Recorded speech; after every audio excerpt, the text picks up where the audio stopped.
The COVID-19 pandemic had a dramatic impact on carbon dioxide emissions. To counter this trend while also helping the economy recover, countries including South Korea are speeding up their transition to green growth.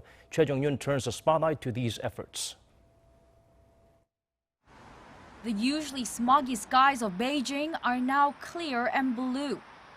Because of the COVID-19 lockdowns, the world is expected to use 6% less energy this year, a reduction equivalent to the entire energy demand of India.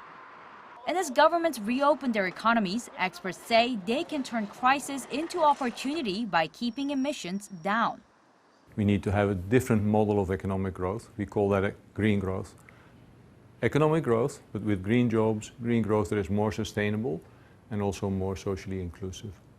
In South Korea, the main source of energy is coal, which has an obvious potential for change under the country's Green New Deal.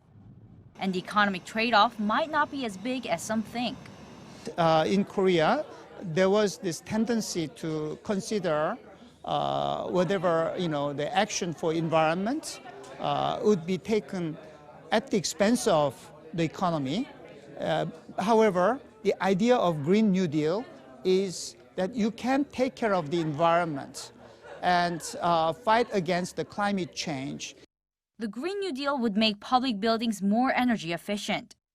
It would boost renewable energy, build low-carbon industrial complexes, and gradually eliminate modes of transportation that emit CO2. This is all expected to create 133,000 jobs. But there are calls from some European countries and NGOs for South Korea to do more. They point out that the country has not yet laid out so-called net zero targets, meaning total decarbonization in various sectors by 2050. So far, 11 countries and the EU have proposed legislation or put into law targets to become carbon neutral.